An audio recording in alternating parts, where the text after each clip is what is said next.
नाज़रीन, क्या आपको याद है कि आज से 2 साल पहले जब गर्मियों का मौसम आया था, यानी साल 2022, इस साल में मौसम गर्मा को सबसे ज्यादा गर्म तरीन मौसम कहकर पुकारा गया था। इस साल इतनी शदीद गर्मी पड़ी थी कि 122 साल का रिकॉर्ड टूट गया था।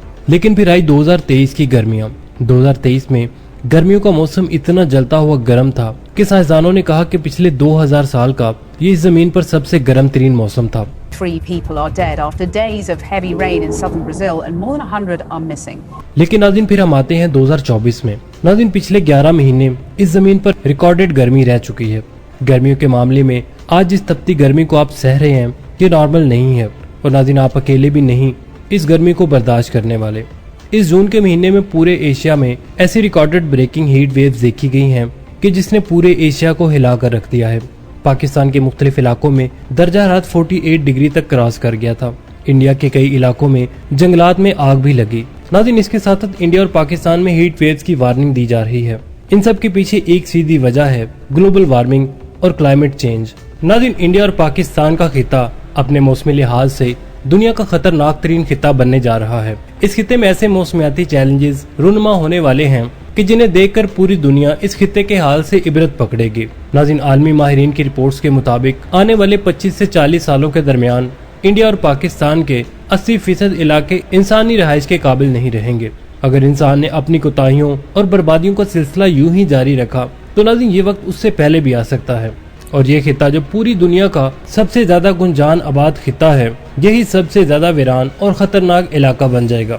नाज़रीन, आज की इस वीडियो में हम उन तमाम अनासर का एक एक करके जायजा लेंगे जो इस खिते में इन मौसमियाती बहरानों का बाइस बनने वाले हैं। इसके साथ साथ हम ये भी देखेंगे कि ये मौसमियाती बहरान किस किस्म के होंगे और इनसे निपटने के लिए कौन से इकदाम किए जा सकते हैं। इन अवामिल का जायजा भी लेंगे कि जिनकी वजह से इस खिते में ये मौसमियाती बहरान इतनी तेजी से और बाकी पूरी दुनिया से पहले इस खिते को निशाना बनाने वाले हैं। नाज़रीन, पाकिस्तान और इंडिया खते इस्तवा से तकरीबन 21 से 23 दर्जे शुमाल की जानिब वाक़िया हैं, लेकिन ये खिते पूरी दुनिया में सबसे पहले मौसमियाती अजाब का निशाना बनने जा रहे हैं। इसकी एक बड़ी वजह इस खिते में दरख्तों की बेतहाशा कटाई, बाकी पूरी दुनिया के बरक्स केमिकल्स का अंधाधुंध इस्तेमाल, दरियाओं का मुसलसल आलूदा किए जाना, जमीनी पानी का बेतहाशा ज़िया और बड़े पैमाने पर बिजली हासिल करने के लिए कार्बनाइज्ड फ्यूल का इस्तेमाल। नाज़रीन, ये सब कुछ बड़ी वजूहात में से हैं। पूरी दुनिया में मौजूद दरख्त दुनिया भर में मौजूद ऑक्सीजन की पैदावार में महज 23 से 24% हिस्सा लेते हैं, लेकिन इसके बावजूद यही दरख्त हैं जिनकी वजह से दुनिया भर में बारिशों का साइकिल मुतासिर हो सकता है। नाज़रीन, दरख्त अल्लाह ताला की बुनाई है, वो कुदरती मशीन है जो किसी भी इलाके में एवेपोरेशन में इजाफा करते और बादलों की फॉर्मेशन में मदद देते हैं। दरख्तों के होने की वजह से न सिर्फ जमीन को सूरज की गर्मी कम झेलना पड़ती है, बल्कि दरख्त इस गर्मी को ज्यादा बेहतर तरीके से इस्तेमाल करते हुए आसपास के इलाके को ठंडा करने में मदद देते हैं। लेकिन नाज़रीन, अफसोस की बात यह है कि इंडिया और पाकिस्तान दोनों मुल्कों में दरख्तों की गैर कानूनी कटाई एक फैशन बनकर रह चुकी है।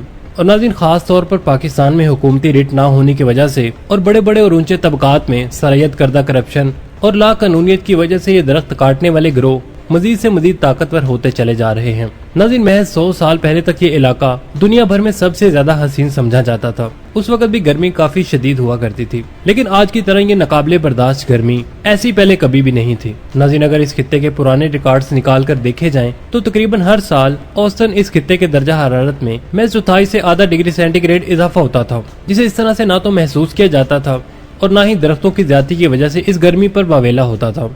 अलबत्ता नाज़रीन, आप ये जानकर हैरान हो कि पिछले साल की निस्बत इस साल इस पूरे खित्ते के औसत दर्जा हरारत में तकरीबन 4.5 डिग्री सेंटीग्रेड इजाफा हुआ है। यानी जितना इजाफा 5 साल में होना था वो इजाफा सिर्फ 1 साल में हो चुका है। और नाज़रीन, जुल्म की बात यह है कि इस गर्मी के इजाफे का मुकाबला करने के लिए दोनों ममालिक की निहायत लापरवाही से काम ले रहे हैं और दरख्तों को लगाने के बजाय इनके काटने पर ज्यादा जोर दिया जा रहा है। दरख्तों के काट देने की एक बड़ी वजह तेजी से बढ़ती हुई आबादी और अर्बनाइजेशन है। ज़राई इलाकों को रिहायशी और सनती मकासद के लिए इस्तेमाल किया जाना दरख्तों के एक बड़े खात्मे की वजह बनता है। नाज़रीन, दूसरी जानिब इस इलाके में मौजूद वाटर लेवल जो कभी जमीन की सतह के महज 25 फुट तक नजदीक हुआ करता था, वो भी निहायत तेजी से अब नीचे जा रहा है। यहाँ तक कि पाकिस्तान के आधे से ज्यादा इलाके ऐसे हैं जहाँ पानी 300 फुट से भी ज्यादा नीचे जा चुका है। नाज़रीन, इस जमीनी पानी के बेतहाशा इस्तेमाल से भी जमीन खुश्क और गर्म तरीन होती चली जा रही है। ट्यूबवेल्स हों, गाड़ियां धोने वाले स्टेशन हों या फिर शहरों को पानी सप्लाई करने वाले इदारे हों, इन सब के साथ साथ तकरीबन हर घर में लगे हुए बोरिंग पंप्स भी इस सारे बहरान में एक अहम किरदार अदा करते हैं। नाज़रीन, अगर आप सिर्फ पाकिस्तान के शहर लाहौर का ही डाटा निकाल कर देख लें तो लाहौर के शहरी महज एक दिन में तकरीबन 1.5 से 2.25 करोड़ लीटर जमीनी पानी इस्तेमाल कर रहे हैं। अब नाज़रीन, आप इसे महीनों और सालों से ज़रब खुद दे लें तो आपको अंदाजा हो जाएगा कि हम कितनी सफाके और जुल्म के साथ जमीनी पानी के ज़खायर में कमी करते चले जा रहे हैं। नाज़रीन, दूसरी जानिब हमारे दरियाओं में पानी की मिकदार भी कम होती चली जा रही है, जिसकी एक बड़ी वजह इंडिया की जानिब से इन दरियाओं पर बेतहाशा डैम्स की तामीर है। अगर ये डैम उनसे पहले हमने तामीर कर लिए होते तो कानूनी तौर पर इंडिया इन दरियाओं पर डैम्स नहीं बना सकता था, लेकिन हमारी सुस्ती और गफलत ने इंडिया को ये अखलाकी और कानूनी जवाब फ्राहम कर दिया है कि हमारे ज़ाया किए जाने वाले पानी को वो डैम्स बनाकर महफूज कर लें। नाज़रीन, यही वजह है कि इस माह पाकिस्तान में बरसने वाली गर्मी अपने अंदर क़यामत खेज लहरें छुपाए हुए है और पूरे पाकिस्तान से हीट स्ट्रोक के मुख्तलिफ वाक़यात सामने आ रहे हैं। बच्चे, बूढ़े, यहाँ तक के जवान भी इस इंतहाई शदीद गर्मी की ताब ना लाते हुए मौत को गले लगा रहे हैं।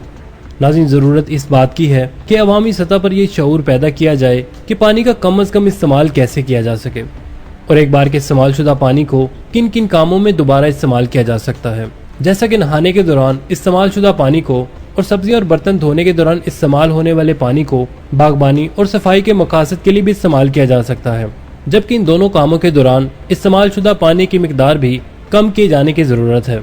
नाज़रीन, इस वक्त हालत ये है कि जिस घर में बोर हो वहाँ के जायजे और सर्वे रिपोर्ट्स के मुताबिक एक आम आदमी नहाने के लिए तकरीबन 200 से 300 लीटर पानी इस्तेमाल करता है, जो कि नाज़रीन बहुत ही ज्यादा है। जबकि अगर आप पाकिस्तान के पानी से महरूम इलाकों जैसे कि बलूचिस्तान का जायजा लें तो वहाँ पर पानी की कमी उस इलाके के अवाम को नहायत ही किफायतशारी से इस्तेमाल करने का आदी बना चुकी है। नाज़रीन, एक रिपोर्ट के मुताबिक बलूचिस्तान के इलाके में नहाने के लिए औसतन 15 से 20 लीटर पानी इस्तेमाल किया जाता है और इस इस्तेमाल शुदा पानी को भी दोबारा फसलों को लगाने या दीगर सफाई के कामों में इस्तेमाल किया जा सकता है। इसकी वजह यह है कि पानी से महरूम ये इलाके पानी की कदर कीमत से अच्छी तरह आगाह हो चुके हैं। मौसमियाती साइकिल खराब होने, सर्दी के मौसम के सुकड़ने और गर्मी की शिद्दत में इजाफे की एक बड़ी वजह हमारा खतरनाक केमिकल्स का मुसलसल इस्तेमाल भी है। नाज़रीन, जिन केमिकल्स और पेंट्स पर पूरी दुनिया में पाबंदियां लग चुकी हैं और इनका इस्तेमाल शदीद तरीन जुर्म की कैटेगरी में शुमार किया जाता है, नाज़रीन, वो केमिकल्स पूरे इंडिया और पाकिस्तान में धड़ल्ले से इस्तेमाल किए जाते हैं। इन केमिकल में सबसे ज्यादा खतरनाक उनसर शीशे का है, जो आज के हमारे इन पेंट्स में सबसे ज्यादा कसरत से इस्तेमाल किया जा रहा है, बल्कि प्लास्टिक के मुख्तलिफ शोबों में भी शीशे का इस्तेमाल बढ़ चुका है।